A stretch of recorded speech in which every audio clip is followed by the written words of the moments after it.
नमस्कार, स्वागत है आपका जनता टीवी में। मैं हूं आपके साथ सचिन चौहान। बात करेंगे तमाम खबरों की, लेकिन बुलेटिन की शुरुआत 5 मिनट में 25 बड़ी खबरों से कर लेते हैं। मिर्जापुर पुलिस ने एक महिला सहित 4 के खिलाफ धर्मांतरण कराने के मामले में मुकदमा किया दर्ज। बजरंग दल के जिला संयोजक ने पीड़ित परिवार के साथ थाने पहुंचकर दर्ज कराया मुकदमा। पीड़ित परिवार ने ईसाई धर्म में जबरन शामिल कराने का आरोप लगा दिया। झांसी के नवाबाद के ग्राम पिछोर में दबंग ने फौजी के खाली पड़े प्लॉट पर किया कब्जा। पीड़ित फौजी ने थाने में नहीं हुई है कोई भी सुनवाई। फौजी ने डीएम और एसएसपी से अब न्याय की गुहार लगाई है। मैनपुरी के करहल के मीठेपुर में कुएं में मिले मांस के टुकड़े, फैली है सनसनी। परीक्षण के लिए टुकड़ों को भेजा गया लैब। पुलिस अधीक्षक ने कहा जल्द होगा पूरे मामले का खुलासा। आगरा के बहा में नहर में तैरता मिला अज्ञात युवक का शव। ग्रामीणों में मचा हड़कंप। सूचना पर मौके पर पहुंची पुलिस शव को नहर से बाहर निकाला। युवक के शव की अब तक शिनाख्त नहीं हो पाई।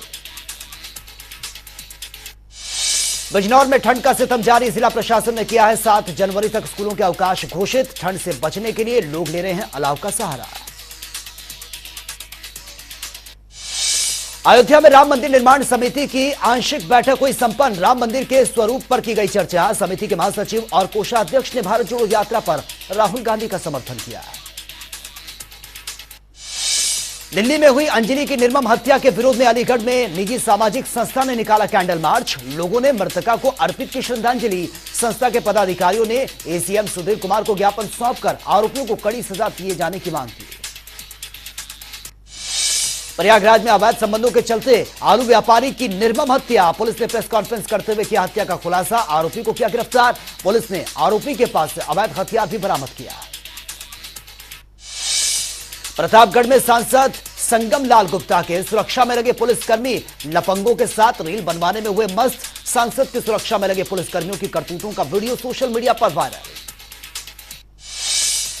मथुरा की थाना जुर्माना पुलिस ने 8 वर्षीय मासूम के साथ दुष्कर्म करने वाले हैवान को 24 घंटे के भीतर गिरफ्तार किया। सिटी एसपी एमपी सिंह ने जानकारी दी। आरोपी के खिलाफ मामले की विधिक कार्रवाई में जुटी है पुलिस।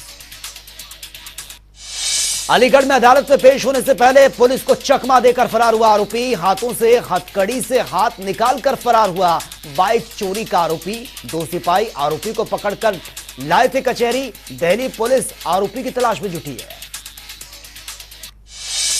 देवरिया की थाना भगौच घाट पुलिस ने 25,000 के इनामी बदमाश को गिरफ्तार किया। पुलिस ने मुखबिर की सूचना पर कार्रवाई को अंजाम दिया।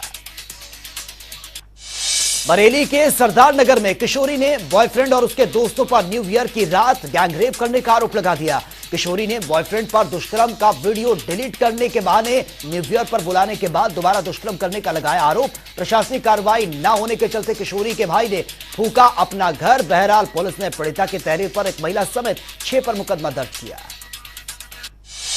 फतेहपुर में जबरन धर्मांतरण के मामले में पुलिस की कार्रवाई तेज। पुलिस ने मिशन हॉस्पिटल के चेयरमैन डॉक्टर मैथ्यू वॉल्स और उनके सहयोगी परविंदर सिंह के नाम से सदर हॉस्पिटल में नोटिस किया चस्पा। पुलिस ने दूसरा नोटिस इवेंजिकल चर्च ऑफ इंडिया में भी चस्पा किया। महोबा के आल्हा चौक चौराहे पर 2 मजदूरों के बीच जमकर हुई मारपीट। मारपीट का वीडियो कैमरे में हुआ कैद। सूचना मिलते ही तुरंत मौके पर पहुंची पुलिस। दोनों मजदूरों को हिरासत में लिया। मामले की जांच पड़ताल जारी। बरेली में संदिग्ध परिस्थितियों में वृद्ध की जलकर मौत की खबर। सुबह खेत पर ग्रामीणों ने वृद्ध के शव को घर वालों को दी सूचना। मौके पर पहुंची पुलिस ने शव का पंचनामा भरकर पोस्टमार्टम के लिए भेजा। पीलीभीत में एक बार फिर से गरजा है बाबा का बुलडोजर। सुनगढ़ी थाना क्षेत्र में पड़ने वाली बरेली हाईवे पर विक्की लॉटरी के अवैध कब्जे को ढाया गया। बिजनौर के नूरपुर में आवारा पशुओं को लेकर एसडीएम चांदपुर और सीओ के ग्रामीणों से बैठक कर किया जागरूक। सभी ग्रामीणों से अपने पशु खुले न छोड़ने की अपील। एसडीएम चांदपुर ने कहा किसी भी व्यक्ति ने अपने पशुओं को आवारा छोड़ा तो उसके खिलाफ लिया जाएगा एक्शन। मैनपुरी में 4 साल से फरार 20,000 के नामी गैंगस्टर्स को पुलिस ने किया गिरफ्तार। पुलिस ने बदमाश के पास से तमंचा सहित कारतूस भी बरामद किया। रामपुर जिले में आवारा जंगली कुत्तों का आतंक। रामपुर में जंगली आवारा कुत्तों ने एक साल में 6,680 लोगों को काटा। रामपुर नगर पालिका के पास नहीं है कुत्ते पकड़ने की टीम। नगर पालिका ईओ अविनाश कुमार ने जानकारी दी। अलीगढ़ सहकारी समिति पर सरकारी तंत्र की लापरवाही के चलते किसान परेशान। खाद मिलों पर किया प्रदर्शन। अलीगढ़ के कस्बा अकराबाद क्षेत्र में किसानों को समय से यूरिया खाद वितरण नहीं किया जा रहा है। बरेली के थाना फरीदपुर क्षेत्र में मामूली कारसूनी को लेकर दबंगों ने 2 युवकों को अवैध तमंचे से मारी गोली, एक की मौत एक घायल। हमीरपुर में गायों के शवों को ट्रैक्टर से घसीटने का वीडियो सोशल मीडिया पर वायरल। गौशाला में गायों के मरने के बाद ट्रैक्टर के पीछे बांधकर घसीट कर ले जाया गया। स्थानीय लोगों का बताया मुख और ठंड के कारण मरे हैं गौवंश।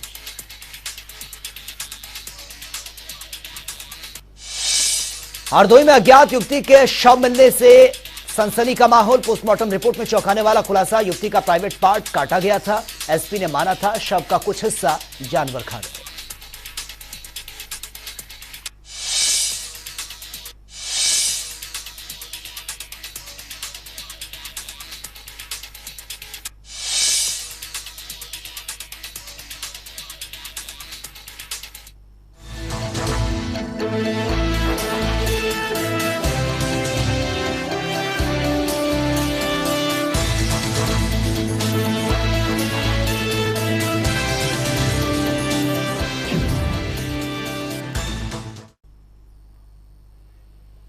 तो चलिए अब खबरें विस्तार से।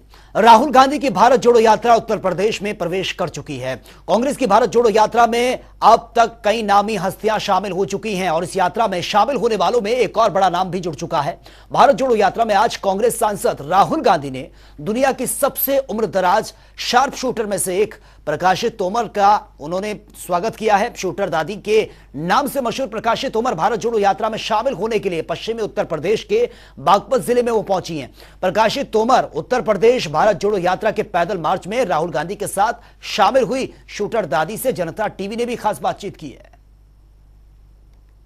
आपने फिल्म में देखा होगा, उनसे मोटिवेशन भी लिया होगा, लेकिन हमारे साथ में सीमा तोमर जी भी हैं जो कि उनकी बेटी हैं, प्रकाशी देवी की बेटी हैं और इन्होंने विश्व स्तर पर देश का नाम रोशन किया है। इनसे भी बातचीत करेंगे। यानी कि राहुल गांधी की भारत जोड़ो यात्रा में अब नौजवान बुजुर्गों के साथ और वो तमाम खिलाड़ी भी जुड़ रहे हैं, वो जोश भी जुड़ रहा है, वो जुनून भी जुड़ रहा है जो कि विश्व पटल पर देश को अग्रणी खड़ा करता है। मैं आपसे समझना चाहूंगी, देखिए भारत जोड़ो यात्रा में आज आप आए हो, अपनी माँ के साथ आए हो, क्या थॉट है इस यात्रा को लेकर के आपके दिमाग में?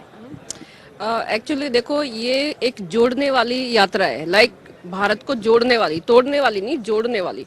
तो और अगर आप देखोगे तो काफी हद तक इसमें सपोर्ट भी लोगों का मिल रहा है, किसानों को भी मिल रहा है, आम जनता का भी मिल रहा है। लोग रह के आ रहे हैं, पूछ रहे हैं और काफी टाइम बाद इस तरह की एक यात्रा मतलब हमने तो अभी देखी है। इससे पहले हमने कोई यात्रा इस तरह की देखी भी नहीं कि पूरे ओवरऑल इंडिया में इस तरह से चलते हुए, लोगों से जुड़ते हुए। तो देखा जाए तो एक तरह की तपस्या है और तपस्या का फल जो है मिलता ही है, कुछ टाइम बाद मिलता है। जब हम पश्चिम की बात कर रहे हैं तो पश्चिम इज अ क्षेत्र जो कि हमेशा ही किसी भी आंदोलन को धार देने का काम करता है। अभी किसान आंदोलन हो या फिर कोई भी आंदोलन हो, उसको धार देने का काम पश्चिम करता है हमेशा ही, और विश्व पटल पर भी पश्चिम चमकाता है। आप चमका रही हैं, टिकैत जी ने आंदोलन किया था, दोनों ही नाम है सबके सामने। कांग्रेस से यहाँ के किसान को, यहाँ के नौजवान को क्या उम्मीदें हैं? क्योंकि पश्चिम में कांग्रेस की जो सिचुएशन है वो किसी से छिपी नहीं हुई है। बिल्कुल, थोड़ा सा बदलाव की जरूरत है जो कि थोड़ा सा समय ले रहा है और लोगों को काफी उम्मीदें हैं। क्योंकि क्या होता है, पॉलिटिक्स में हर चीजों का एक समय होता है और समय में बदलाव भी होते हैं। ऐसा नहीं कि समय एक जैसा चलता है। तो बदलाव की काफी उम्मीदें हैं, जैसा राहुल जी अभी कर रहे हैं, काफी मतलब दिख रहे हैं सामने। क्योंकि किसी भी पॉलिटिशियन का सामने दिखना बहुत जरूरी है। और जो हमारे यहाँ के क्षेत्र के लोग हैं ना, बड़े दिल से मतलब प्यार करने वाले लोग हैं। तो मैं चाहूंगी कि दिल में उतरना जरूरी है लोगों के साथ में, रिजल्ट तो फिर आते ही है 100%। तो ये सीमा तोमर थी जिनको आप सुन रहे थे। उन्होंने साफ तौर पर कहा दिल में उतरना जरूरी है, और जब एक बार इंसान दिल में उतर गया आंखों के रास्ते तो परिणाम तो आ ही जाएगा। यानी कि कांग्रेस को रास्ता सिर्फ दिल तक तय करना है, 2024 का रास्ता जनता तय करवा देगी। कैमरा पर्सन आकाश के साथ मैं पूजा मोहन पांडे, बड़ौद। और साल 2024 लोकसभा चुनाव को लेकर सियासी सरगर्मियां बढ़ गई हैं। भारत जोड़ो यात्रा ने जहां एक तरफ उत्तर प्रदेश की सियासी पारे को बढ़ा दिया, तो वहीं दूसरी ओर सुप्रीम कोर्ट का ओबीसी आरक्षण को लेकर हाईकोर्ट के आदेश पर 31 मार्च तक रोक लगा दी गई है। बीजेपी के प्रदेश अध्यक्ष भूपेंद्र चौधरी ने स्वागत किया और कहा कि सपा ही है वो जिसने ओबीसी का अधिकार हमेशा छीनने की कोशिश की है।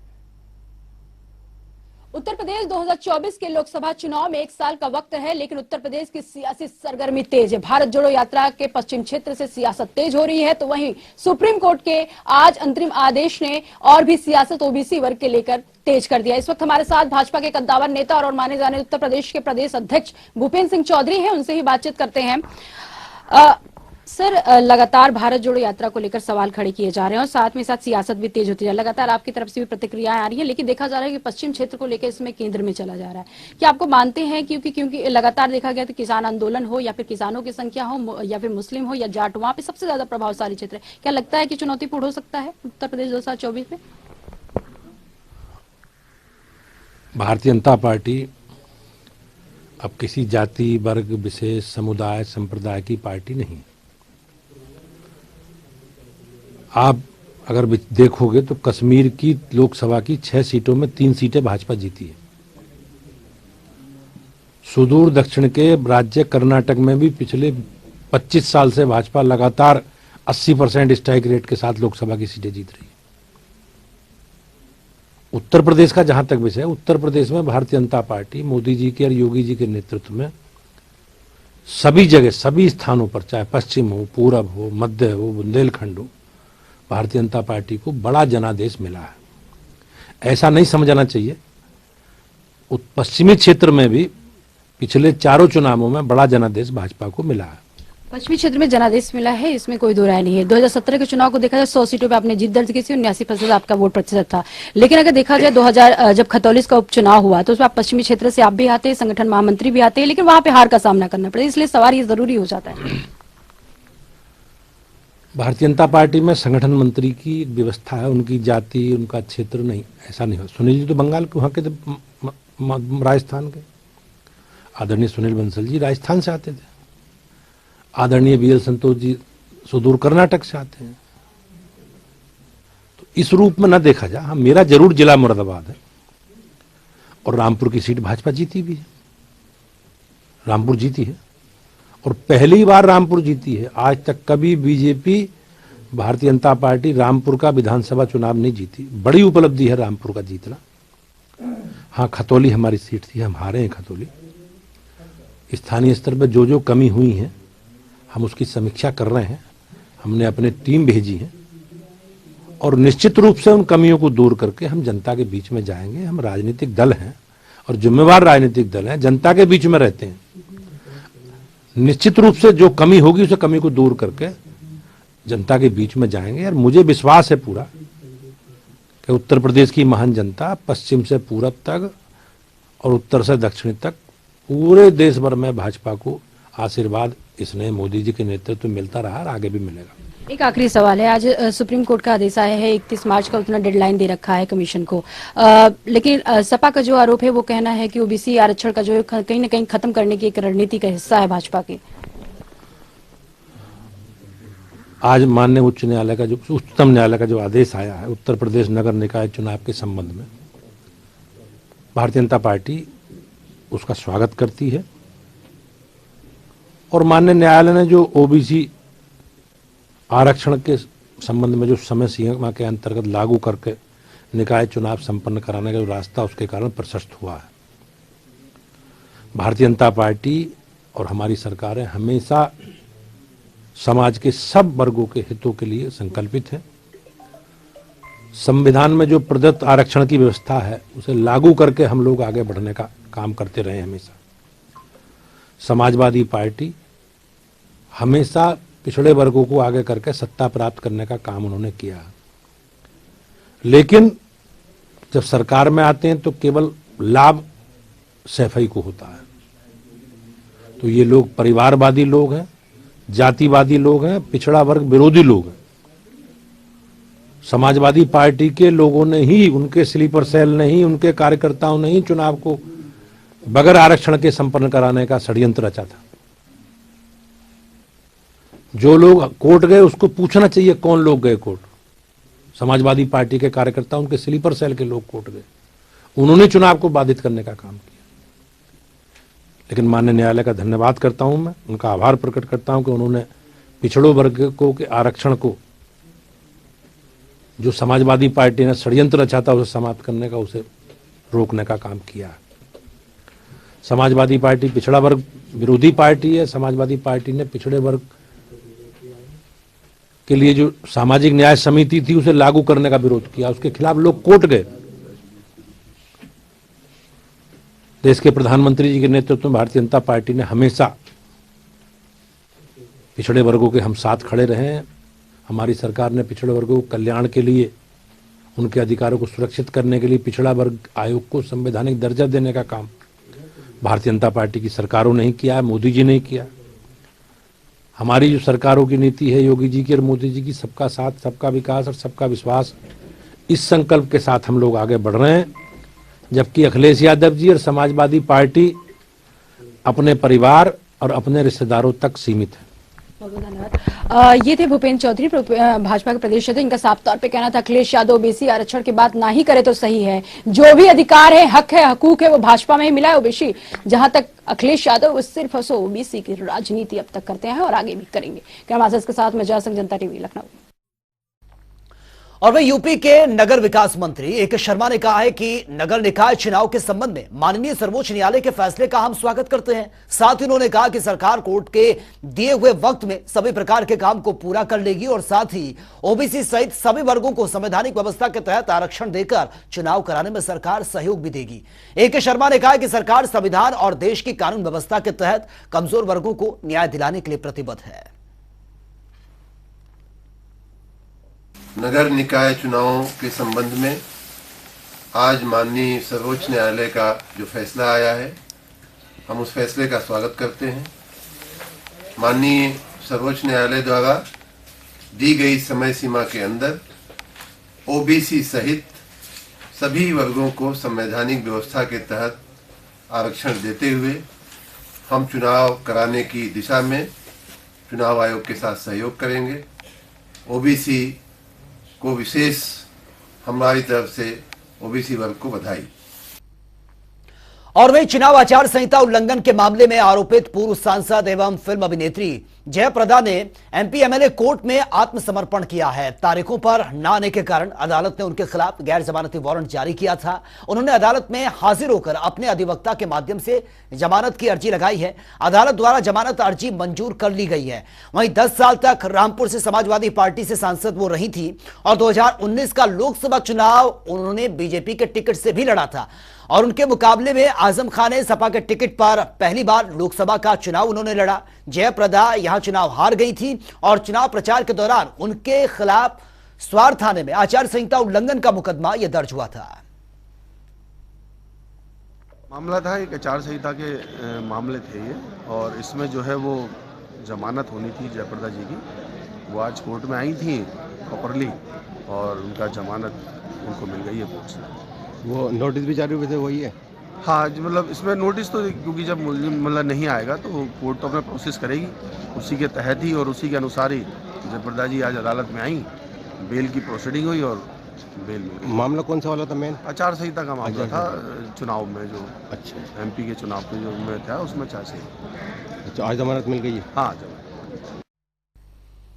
और वही राजधानी देहरादून में कांग्रेस विधायक प्रीतम सिंह ने प्रेस कॉन्फ्रेंस करते हुए कहा कि मौजूदा सरकार ने प्रदेश समस्त लोगों को कई गहरे घाव दिए हैं। चुनाव के वक्त सरकार ने कई वायदे किए थे लेकिन अब तक पूरा नहीं हो पाया है।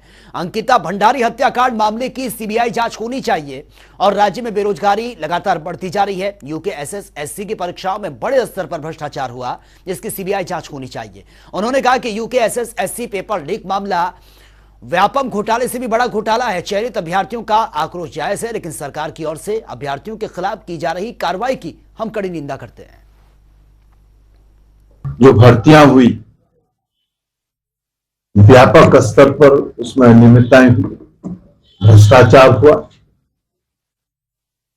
और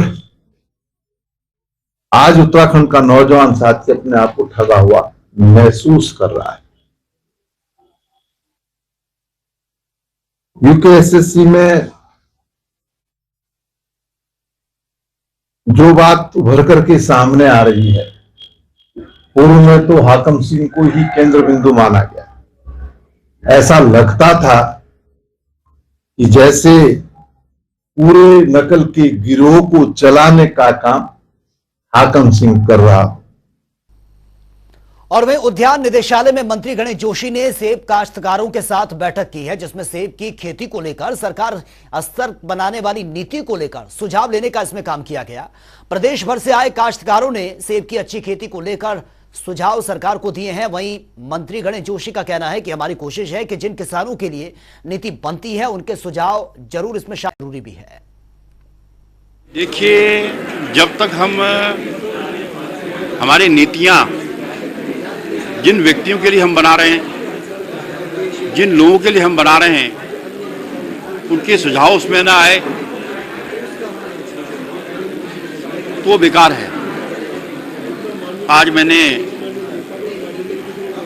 क्योंकि हमारा एप्पल का प्लांटिंग सीजन आ रहा है और पूरे प्रदेश के जो उन्नत किसान हैं, 100 से अधिक किसानों को हमने यहाँ पर बुलाया, उनके सुझाव यहाँ पर आए, हम उनके सुझावों के अनुरूप अपनी नीति को बना रहे हैं। और वे हल्द्वानी के बनभुलपुरा क्षेत्र में रेलवे अतिक्रमण को लेकर सपा के राष्ट्रीय अध्यक्ष अखिलेश यादव के निर्देश पर प्रतिनिधिमंडल आज हल्द्वानी पहुंचा है, जिसमें मुरादाबाद सांसद एसटी हसन, विधायक अतारुर रहमान और सुल्तान बैग और साथ ही वीरपाल सिंह सहित कई नेता इसमें मौजूद रहे। प्रतिनिधिमंडल ने बनभुलपुरा क्षेत्र में अतिक्रमण प्रभावित लोगों से बातचीत भी की है, जिसकी रिपोर्ट अब अखिलेश यादव को सौंपी जाएगी। और इस दौरान हमारे संवाददाता योगेश शर्मा ने सपा प्रतिनिधिमंडल से खास बातचीत भी की है। सुप्रीम कोर्ट से फैसले का इंतजार है और मुझे लगता है कि सुप्रीम कोर्ट बिल्कुल सही फैसला देगा, गरीबों के हित में देगा। क्योंकि एक चीज आप लोग सोच लो, आजाद हिंदुस्तान में ये पहली घटना हो रही है। दिल्ली में भी बहुत कॉलोनियां बसी हुई थी और शहरों में भी बहुत बसी हुई थी, सबको रेगुलाइज किया है, यहाँ भी इन लोगों को रेगुलाइज करना चाहिए। शोएब भाई, किस तरह से देखते हैं, डेलीगेशन ने मुलाकात की है, कल फैसले पे सबकी नजर टिकी है। देखिए, हमें सुप्रीम कोर्ट पे पूरा भरोसा है, वहाँ से हमें न्याय पूरे इंशाल्लाह मिलेगा, यहाँ की गरीब जनता को न्याय मिलेगा। आज हमारे जैसे सांसद स्टेशन साहब आए, वीरपाल सिंह जी आए, अतर रहमान साहब आए, बेग साहब आए, अरशद साहब आए, कुलदीप बुल्लर जी यहाँ पर हैं और बाहर से काफ़ी लोग हमारे साथ में आए। तो हम सब लोग एक होकर उन गरीबों के लिए, खाली ये मुसलमान ही नहीं है, इसमें सर्व समाज की लड़ाई लड़ रहे हैं। और समाजवादी पार्टी हर समय सर्व समाज की बात करती है, किसी एक धर्म की बात नहीं करती। तो फिलहाल इस बुलेटिन में मेरे साथ इतना ही, लेकिन तमाम खबरों के लिए आप बने रहिए जनता टीवी के साथ। नमस्कार।